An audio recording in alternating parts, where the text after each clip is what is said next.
What's going on, everybody? Welcome back to Talkin Sports with Jake. Hope we're all doing well. So we got a ton of extensions, mostly in the NFL. We got one in the NBA. We got just a bunch of news from camp. First of all, I hope you all got a chance to watch that Hall of Fame game, the opening preseason game for the NFL. Probably the greatest preseason game ever. It was actually a great game. Carson Beck absolutely lit it up. Haynes King played really well for Carolina, the former Georgia Tech quarterback. I think he was an undrafted guy or might have been a seventh rounder. Carolina picked him up. I think he was an undrafted guy as death behind Bryce Young and Amy Dalton at the quarterback position. He's trying to fight for a spot on the roster come week one for Carolina. And 34-30. Like I said, Carson Beck played very well. I think it was like 15 of 19 for like 180 yards or something like that. I'm actually going to pull up the stats now. But the game-ending play, Haynes King with a 5-yard rush touchdown on the last play of the game, down by 3, as time expired with 2 seconds left, was really honestly an awesome game. Obviously, the dudes playing it, you're like, half these guys might not be on the team and things like that, but it was actually a really great game. Usually, because obviously you got third, and fourth stringers out there, no starters playing this thing. But it was really a great game, which is kind of crazy. Carson Beck was 15 of 19 for 188 yards and a touchdown. Even their other quarterback, Keaton Slovis, who is their fourth string behind Jacoby Brissett, was going to be their starter. They also signed Gardner Minshew, and then they drafted Carson Beck. So their fourth string. He's probably going to be on their practice squad the whole year at best. He was 9 out of 10 for 90 yards and a touchdown. So there's a kind of a crazy game like Reggie Virgil, never heard of him. He had 5 catches for 66 yards. For Carolina, Haynes King, well, Kenny Pickett started. He was just kind of okay. 8 of 11 for 62 yards. But Haynes King, 21 of 34 for 180 yards, 2 touchdowns, and no picks. He also ran for 39 yards in that game-winning touchdown. John Mechie at 38 yards receiving. Just a kind of honestly a crazy game. So kudos to all those guys for really balling out. The Haynes King making a legit case for why he should be on the Carolina Panthers roster, and honestly probably be their QB too. Andy Dalton's pretty washed. Even Carson Beck, who I think is a douchebag and not a good quarterback, played very well. He's gonna make the roster as the third quarterback. And he should, again, should probably be their second. Gardner Minshew isn't any good. He's coming off an injury. Brissett's not going to last the full year. He should at least get a look at some point during the year, for sure. But on to football, the training camp stuff and things like that. We got Stephon Diggs has been signed by the Commanders for a 1-year deal worth $12 million. Diggs last year in New England had a good season, 85 catches, a little bit over 1,000 yards, and 4 touchdowns. Obviously has some severe off-the-field issues, but he was not found guilty in that whole BS last year that happened. Still isn't a high character guy, but it beats Brandon Ayuk, both on the field and off the field. Off the field, he's less of a disaster, and on the field, Ayuk has played 5 games in 2 years. Didn't play a single game last year. And Diggs had 1,000 yards last year. He is not what he once was, but he is still a good player. He's still a very good number 2 wide receiver. That's something Washington really needed, but behind Terry McLaurin, that's definitely going to help the offense. If they can stay healthy, there's still a lot of talent on their roster. Man, remember, Jaden Daniels had an historic rookie season only 2 seasons ago. Last year, of course, wasn't as effective and was hurt a lot of the year. The Bears extend Darnell Wright. Their offensive tackle, their right tackle, 4 years, $116 million of $93 million guaranteed, so a huge deal worth $29 million a year of $93 million guaranteed for Darnell Wright. I think this is a good extension. Wright last year graded out as one of the best run blockers in football. Big reason why the Bears running attack, especially down the stretch, was so good with Diego Smith and Kyle Monangai, and also was one of the better pass blockers in the league. Was graded out as a top 15 overall tackle in football. And he gets a bag. Kale Williams is he's gonna have any success that I don't think he's going to have, to be honest. He needs an offensive line. They do have a very good line, and one of the main reasons is because of Darnell Wright. Another offensive lineman got extended. Osiris Torrance, a guard from Buffalo Bills. Bills extend off the guard Osiris Torrance. 4 years, 78.4 million with a little bit over $46 million guaranteed. This is a little bit of an overpay. That comes to just under $19.5 million a season for Torrance. He's a good guard, but he isn't great. He graded out as a slightly above average pass blocker, but was a slightly below average run blocker. Overall, was about a league average guard. He's 26. He was drafted by the Bills, thinking like the second or third round, back in 2022 out of Florida. But he's overall been a solid guard for most of his career. But last year he had 32 pressures and 3 sacks. Didn't allow a quarterback hit. Only had one penalty, so he's very disciplined. He's a solid guard, but I'm not sure if he's 19, almost and a half million dollars a year good. But the Bills do have to protect Josh Allen, and they send Osiris Torrance full year 78.4 million. I think that's a bit of an overpay now for Osiris Torrance. So what happens when you have an interior lineman completely reach the market like Tyler Linderbaum making 27 million a year? You see all these contracts coming out. That's why. June Walker has torn his ACL. He's going to be out for the season. So that's definitely a tough loss for the Atlanta Falcons. Last year was a first round pick. I think went 15th overall, something like that. It was a relatively high pick. In 50 games, had 5.5 sacks, 2 forced fumbles, a pass, a fumble recovery, and 36 tackles, which is kind of okay as a rookie, but has a lot of talent. I liked him coming out, and now he's out for the year. That's a tough loss for Atlanta, who obviously is still dealing with the James Pierce situation. I don't know how he hasn't been suspended yet. That stuff is crazy what came out about him. And other than that, they don't have much of a pass rush, and this season is quickly going down the drain for them between their quarterbacks being Tua and Michael Penix are already hurt during camp. They had to sign Cooper Rush off the street because all their quarterbacks were hurt. The James Pierce situation, Jalen Walker's not going to play this year. And yeah, so they are looking, I think, at a 4 or 5 win year. I think he will finish in last place in the NFC South. But unfortunately, Jalen Walker is not going to play this year because he tore his ACL during training camp. The Colts extend Jonathan Taylor. Look what B.J. Robinson did. They'll sign that huge deal. Taylor gets a 2-year extension worth $44 million. Big deal for him. Taylor's one of the best backs in the league. He burst onto the scene as a rookie in 2020 with the Colts, having over 1,100 yards rushing. He led the league with over 1,800 yards rushing and 18 touchdowns. Also that year led the league in first downs.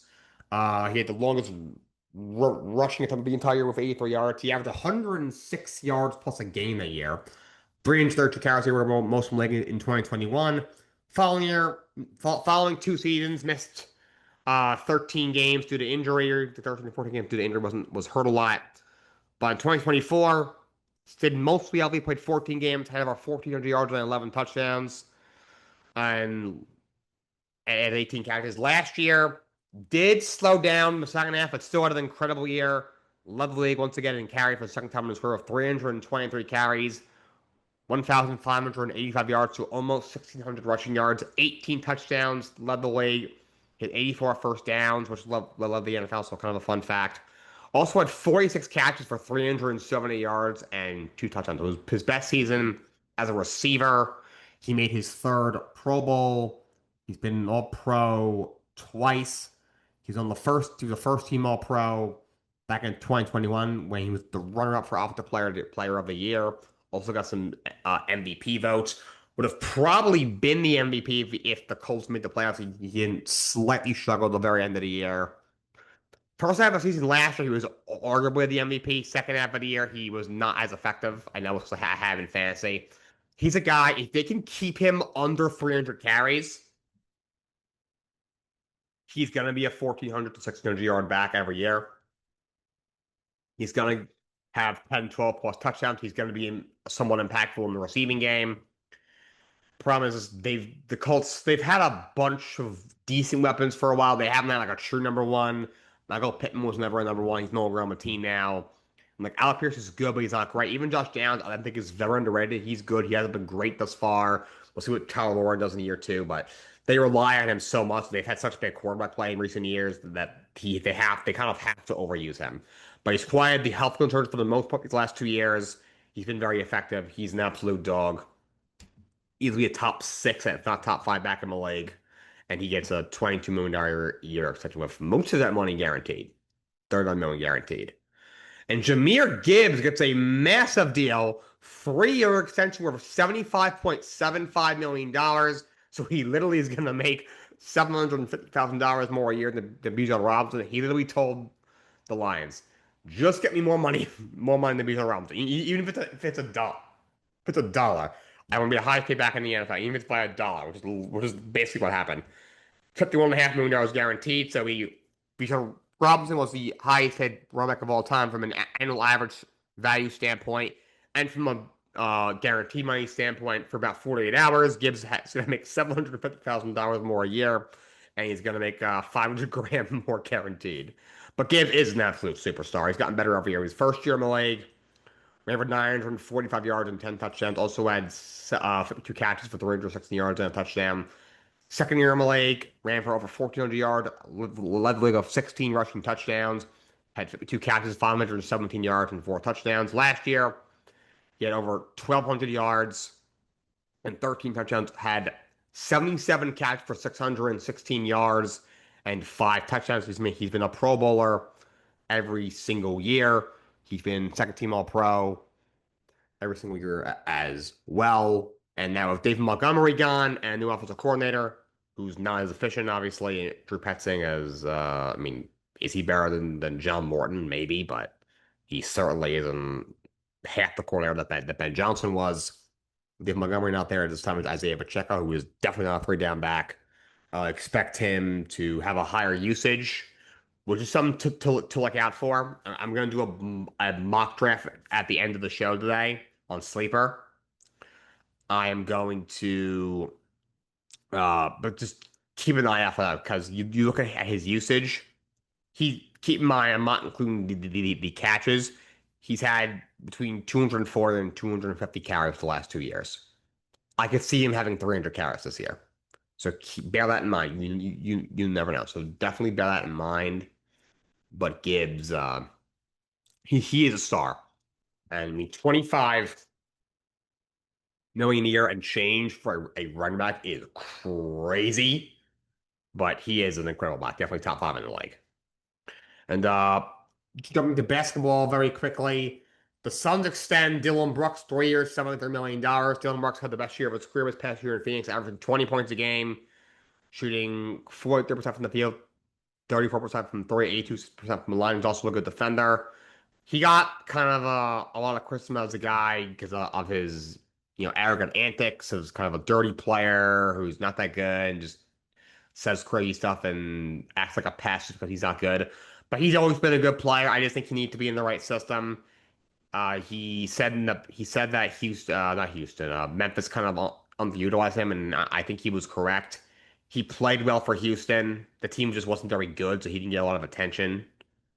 They weren't horrible. They were a playoff team, but they lost in the first round. They were kind of a fraud all year. And Phoenix, he really blossomed this past year in Phoenix, averaging 20 points a game, and still didn't shoot the ball at a great rate, but shot it a lot better. If he continues to shoot the ball better, Dillon Brooks has a chance to become one of the better two-way players in the entire league over the next couple of seasons. So, Suns have recently a lot of their guys to multi-year deals, from Connor Gillespie to Jonathan Goodwin to Mark Williams, and now they extend Dillon Brooks, who was going to last year's deal. Now he gets a 3 year extension worth nearly $25 million a season. And the last part of the second I want to talk about is Kawhi Leonard. Just what in the hell? So today, obviously, we know what's going on. The league's got the friggin' trade on hold from the investigation from last fall season of the Clippers trying to circumventing the cap of him. Some weird crap going on. So what happened is, I'm pulling up, this is what Pablo Torre looked into. By the way, Pablo Torre, salute to you. You are one of the true last sports journalists left. There are very few true sports journalists left. Like Stephen A. Smith is no longer a journalist. Skip Bayless is not a journalist. Colin Cowherd is not a journalist. These guys are arrogant hot take artists. Pablo Torre is a legit journalist. Same thing with Michael Wilbon who's been beefing with Stephen A. Stephen A, you are not a journalist. Michael Wilbon is. Pablo Torre is one of the last sports journalists left, and he is very good at the job. So salute to him. This is what he found out. Uh, he had a hidden multi-million dollar sponsorship. Sponsor is literally in quotes in the application I got with the Clippers scoreboard maker Daktronics. He end quote from Pablo Torre. It was 1,000% away to circumvent the salary cap. Like, are you kidding me? Are you kidding me? As if there wasn't any doubt that Pablo Torre, maybe the best sports journalist still left, was somehow wrong about this. Did you find it a little weird that the only team Kawhi Leonard wanted to be traded to this summer was the one team that does not play in the United States and they play in Toronto, Canada? And don't get me, oh, well, he played there in 2019 and had an amazing year and had a great playoff run and won Finals MVP and NBA championship. I'm well aware of that. I get that. He also chose to leave them to go to a worse team and a worse organization for less money and a shorter contract just because it was closer to where he's from. Like, come on. Like, use your head. Kawhi is guilty, the Clippers are guilty, and they should all be punished. Even the Raptors should be fined. You knew what was going on. Okay? Stop. Enough of this bullcrap. Figure this out. Don't destroy go through. Suspend all of them. This is absolutely ridiculous. All right, so hope it looks okay. You should see me in the top right corner of your screen, so I'll see a lot smaller. I'm going to do a mock draft. This is going to be a 10-team PPR draft on Sleeper. I have a draft coming up on Sleeper that is a 10-team draft. It's actually a super flex league. So I'm thinking about live streaming. I'm not sure. I don't actually personally know all the people in the league. A good friend of mine, actually, if you watch Jake and Justin in the morning, Jacob, if you remember, he was on the show. I may have referenced him in the past on this show. He's a good friend of mine. It's his league. A couple of my friends that I know I do this show and have done the show are in the league, but a couple of them are his friends I don't know. I want to make sure they're comfortable with me potentially live streaming it, so I'm not sure, so don't hold your breath on that quite yet. But the point is, that's a 10-team league. So I want to do sleeper 10-team league mock drafts just for myself, and I'm sure a lot of you are also in those leagues. This one's not going to be the exact same format. This one's a quarterback, two backs, two receivers, a tight end. It's two flex, a kicker defense. And then the bench spots, 1, 2, 3, 4, 5. So I think his league has maybe one more bench spot and has one less actual flex, or it might have two flexes. I forget. It has a super flex spot. This is not a super flex league, so keep that in mind. But the 10-team league is going to be a snake draft, and it's going to be 10 minutes per pick. Hopefully, this moves quickly so it doesn't take forever. So I'm going to start the draft. Hopefully, it starts right away, and it does. So B. Johnson goes 1. That way, if you're not taking Bijan at 1, you better have some like crazy formats. So I guess I have the 8th pick in this. McCaffrey at 2. I always get worried with McCaffrey. If he's healthy, he'll be one of the 4 best players in fantasy football. But every other guy gets hurt, injured. He was injured 2 years ago when I took him the number 1 overall. I didn't take him last year. He was healthy, had an amazing year. I was get worried. Gibbs at 3. Like I mentioned before in the last segment, keep in mind he's probably gonna have a much bigger workload this year. He's never had 300 carries in a season. He might have that this year. He's got a worse play caller, so keep that in mind. Jim's took at 4. That seems a little high. A lot of dynasties are on Faber, so Youth is probably getting pushed up in this. In fact, now I'm looking at it, it definitely is. So okay, that makes sense. He did lead the league in rushing. Although now Derrick Henry went 5, and he's 32 years old, so maybe not. I mean, Derrick Henry is still an absolute beast and still one of the best backs in the league. Until he slows down, I say take him. At 5, I don't know. I'm seeing how much time I have left on the clock. I should keep an eye on that. I have less than a minute. Okay. Jonathan Taylor, the guy is going to be a beast. Even like I said, I had him last year. Even with a kind of a mediocre-ish second half of the year, he still was easily top 10.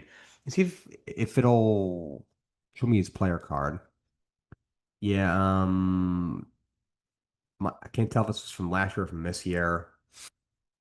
Last year he finished as what? Tell me.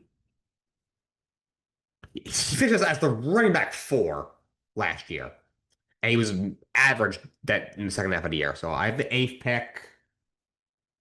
Hmm. A the only guy who's worth even a look at fancy on that on my Dolphins team. I want to ever take too long. I only want taking so long. So I'm kind of a hypocrite. I want to take A-Chan. He's gonna have such a high workload. I know they're gonna pass luck is gonna be down so much, but he's gonna get a lot of passing work as well. I think he'll have a great year. Puka Nakua, if his head is screwed on string, he's not just doing the stupidest of things. Let me put myself in the middle here. Oop, let me move myself so you can see the full version of me. The guy's a dog. JSN.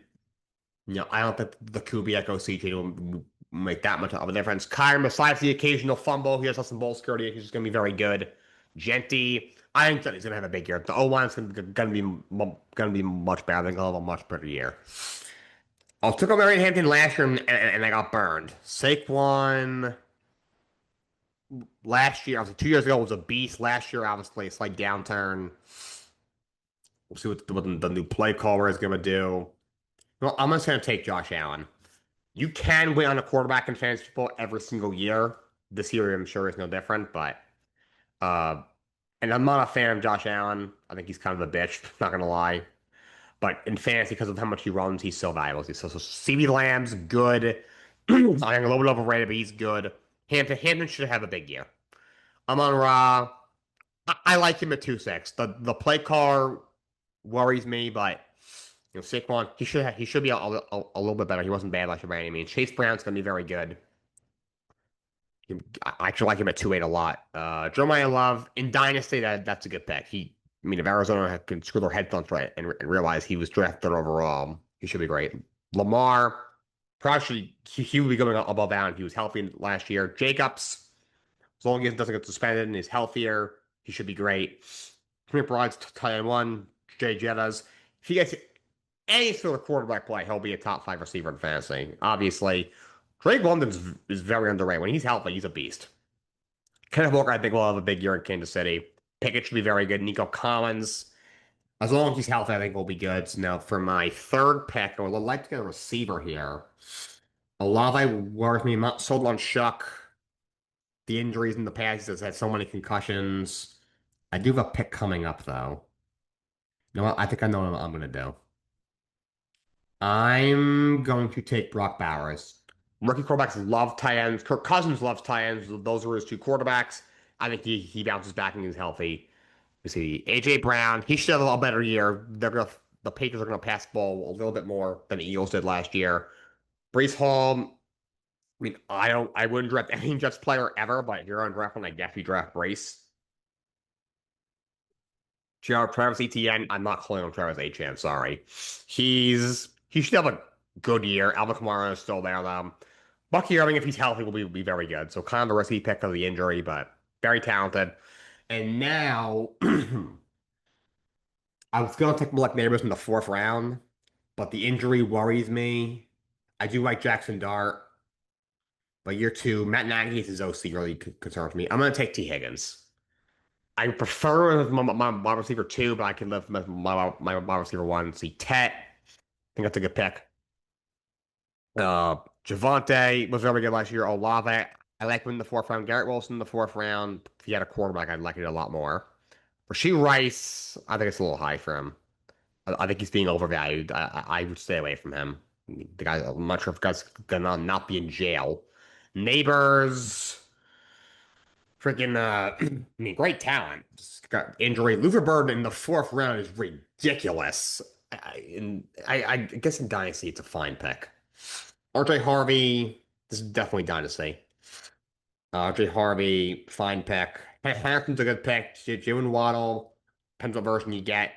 Scalaboo, it's not a bad dynasty pick. I just don't think he'll ever be healthy. Devontae Adams, it's a fine pick in the fifth round. Tootin, fine pick in dynasty. I'm not really sure what he's going to get, but he should have the first crack at getting the bulk of carries in Jacksonville. Judkins coming off an injury, but if he's healthy most of the year, that's a very good pick. I had him last year in fantasy. He was very good. Which so I got a back, a quarterback, a tight end, and a receiver. So I can kind of go in a bunch of different directions here. I'm gonna go with. I think Dave Montgomery's gonna get a lot of goal line work, and that line is not as good as some of the ones he had in Detroit. It's better than the one he had in Detroit last year, I think, in Houston. And it's better what Houston themselves have had in recent years. So Colson Loveland's a very good pick. Ladd's a good pick. Zay just got paid. He's a good pick. It was a fine pick. Right, so this is my sixth round pick? Okay. So I got my backs, H-Chan and Monty. I have Allen at receiver, Higgins at tight end. All right, so I can get another receiver here. Gmo is very boomer bust. The coordinator concerns me a little bit. I think Abuka could really break out. Devonta could, but you never know what Jalen Hurts. They run so much. I'm gonna go with Hameka Abuka. If he's healthy, I think he really explodes. With Mike Evans not there anymore. So Drake May, it's a good pick. Devonta should have a big year. J-Mo is very boomer bust, but his good is very good.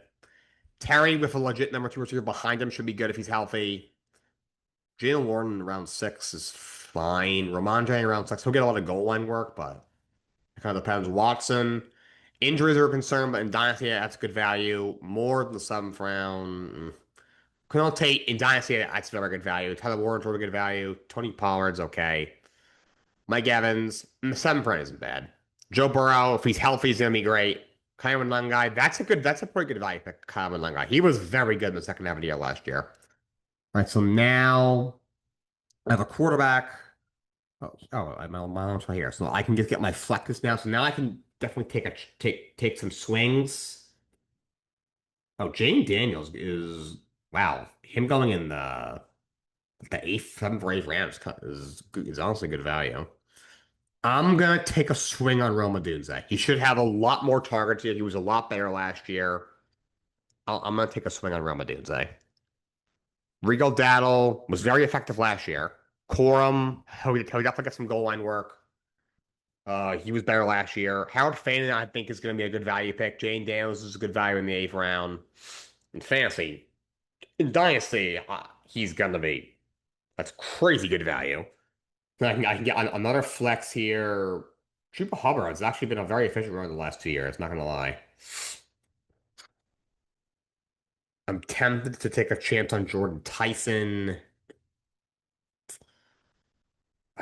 If I knew for a fact, oh, this is definitely Dynasty, it would pretty much be a no-brainer. Sutton's not a bad pick. I've had him the last couple of years in Dynasty. He's been pretty solid.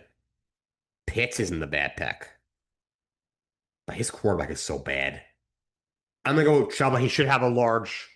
He's gonna get a lot of carries with Rico down no longer there, so I'll take him. See, Makai Lemon's a good value pick. Pitts, he's great talent. His health and quarterback issues. Sutton's a good pick. Hurts, he's a good fantasy quarterback. Dart is an intriguing pick. I don't love him in fantasy this year, but that's an intriguing pick. Herbert in the late eighth round's good. Jacoby Myers, okay. Brian Thomas, I think he can bounce back. Michael Wilson, I like him in the ninth round. Tyson in the ninth round's good value. Marvin Harrison Jr. I know people keep getting burned by him. I feel like in the ninth round, he's worth a flyer. Dobbins for the 10 games you have him, he'll be effective. Metcalf, I think with a legit receiver behind him and Pittman, he should be better. Aaron Rodgers can still throw pretty well. Laporta, I think him in ninth round is a good value pick. Guy just always gets hurt, so if you take him, you should probably have a number 10 as well. This random CPU does not. I want to say, oh, this guy doesn't. I don't even know if it's a guy. It's a random CPU. So I always save my kicker and defense for the last two picks. Now I'm just going to load up on pieces on my bench. I always take more rest as you go deeper into drafts, as I did with my flex picks. Rome Dunze and Jimbo Hubbard. That's why I kind of play it safe early on. Picks like Devin HM and Josh Allen and T. Higgins. So my bench pieces, I have five bench pieces, so probably should just do backs and receivers. I don't think I need a second tight end with Brock Bowers in a 10-team league. It's not a tight end premium or anything like that. All right, I got 40 seconds. I am going to take Parker Washington. He was very good last year. I thought was the most efficient receiver in Jacksonville last year. I'm going to take a chance on him. Aaron Jones, when he's healthy, he's going to be a solid player. End of the ninth round is good value. Caleb in Dynasty isn't a bad pick at this point. I mean, Brian Robinson. Be careful when you taking Bijan first overall because there's two B Robinsons. They shouldn't be right next to each other because one guy is the first ranked player, the other guy is at best going around now in the 10th round. But just in case, click on his player card and check. Kenneth Gainwell in the 10th round is not a bad pick. All right, so let's stick another bench guy. Uh, so let's see. I'm gonna take Alec Pierce. He's not worth that money, but he's gonna be boomer bust, and with the right matchup, could be a guy that gives me a big game. Godwin, he's always hurt's the problem. Algier, I don't love. I don't know how many carries he's gonna get. Apparently, he's gonna start right now, even with Jeremiah Love. I'm not sure what's going on. Tucker Kraft coming off the injury in the 10th round is very good value. Kincaid's a fine pick. Wandale Robinson, I don't love him in fantasy this year. James Conner, I don't know if they're going to be on the roster. I would definitely stay away from him. Oronde Gadsden, end of the 10th round's a fine pick. Mark Andrews, I don't expect him to produce much, honestly, but in the 11th round, as your tight end, two is fine. Goddard, in the 11th round, your tight end, two is fine. Jordan Addison in the 11th round, I like. Problem is, his quarterback situation isn't very good. Cross Kumar, he was good in the beginning of the year last year, kind of fell off after that. But somebody's got to take the reins in Washington at the running back spot. That's a good value pick. Trevor Lawrence is a good pick in the 11th round. Shows you can weigh on a quarterback. Kittle in the 11th round. At that point, I think you have to take him. I know he's old and he's coming off an injury, but he's so good still. I feel like it's a no-brainer. Hunter Henry, that's just it's a good pick toward the end of the 11th round. Would like to get it back. I'm gonna take the Seahawks backs. I feel a little bit more comfortable with Jadarian Price. I heard he's been very impressive at camp. And Charbonnet, he's a goal line back. He's not a third down guy. Price wasn't a third down back at Notre Dame. I'm not sure if he will be in the NFL, but he's got a better chance of doing it, I'll say.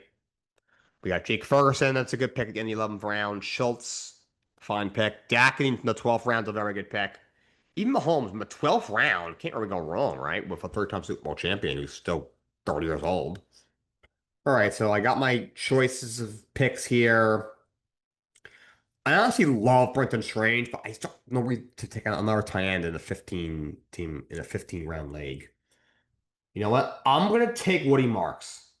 Him and Charbon is gonna get a lot of touchdowns. I think Woody Marks is gonna get a lot of pass catching work in that offense. I'm gonna take Woody Marks here in round 12. We got Charbonnet, he'll get a lot of touchdowns if he's healthy. Purdy in the 12th round is a good value pick. Tyrone Tracy, he'll probably have to take over the running back spot because Cam Scatterville is doing backflips at Fanatic Fest coming off a broken fibula. Like that's not smart. Quentin Johnson in the 12th round, at that point, whatever. Juwan Johnson's a good value pick.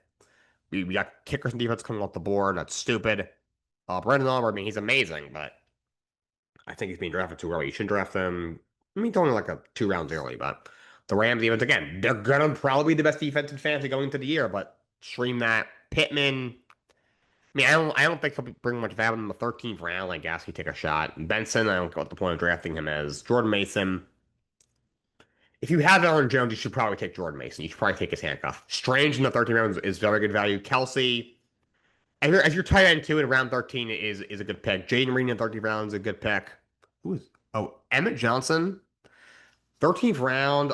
I don't know how much work he'll get. But in Dynasty, he's worth a flyer.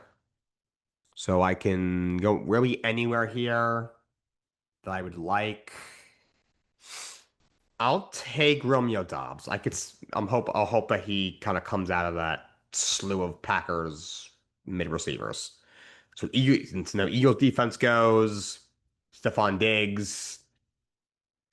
I mean, I'm not sure what his value will be in this year, but in the 14th round, 13th round might as well. Texans defense. This is where you take defense. The Texans defense in the 14th round is perfect. Shakir in the 14th round is good value. I have on my bench spots now. I got to get a kicker or a defense. Let's see.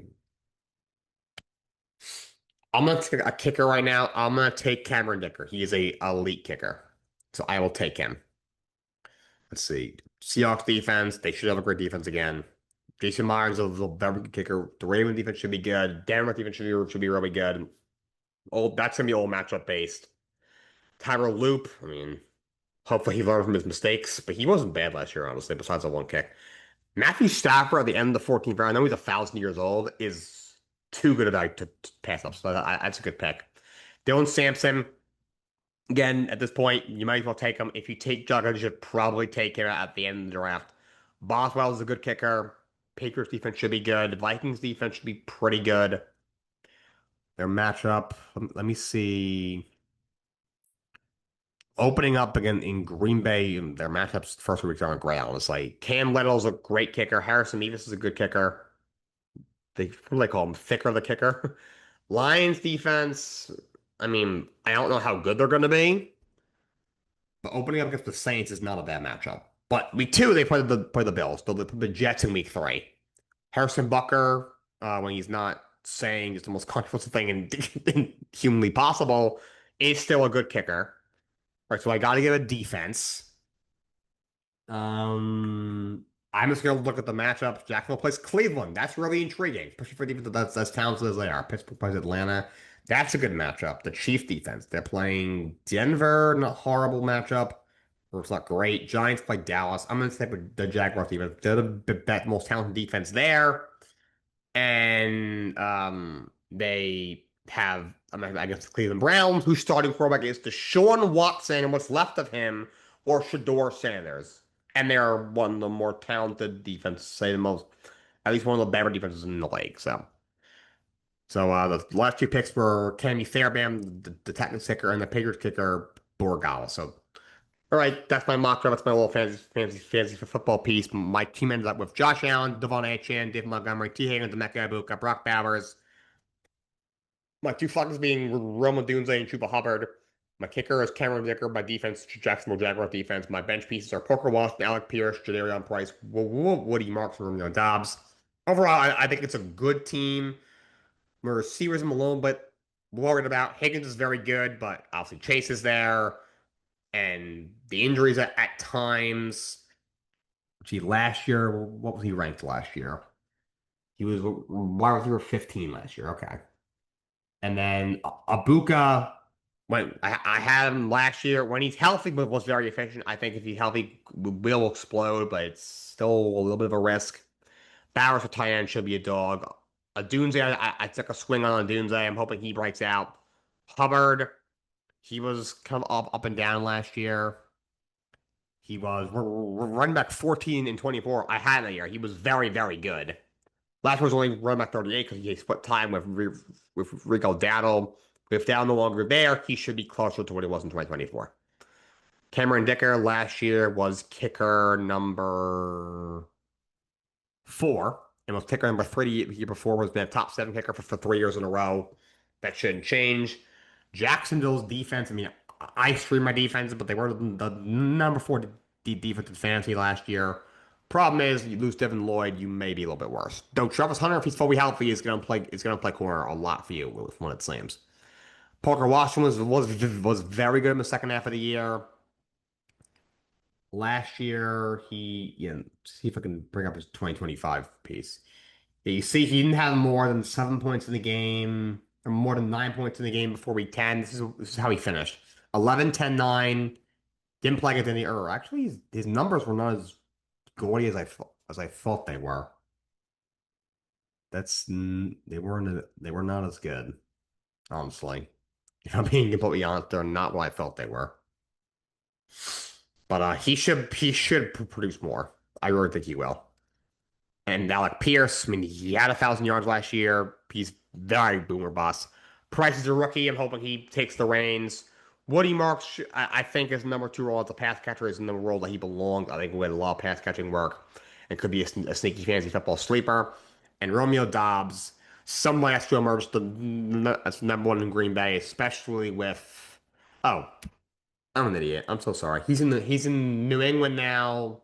I honestly would stay away from him. He's in the 13th round. It's a fine pick, but that I thought he was still in Green Bay. He's in New England. Got that big deal. It's behind Jay Brown. Not sure what he'll bring to you from a fantasy perspective, honestly. I kind of regret that pick. From the 13th round, he's not a terrible value. All right, so let's end this sharing there. That's all I got for you guys today. Until next time, so long and have a great day.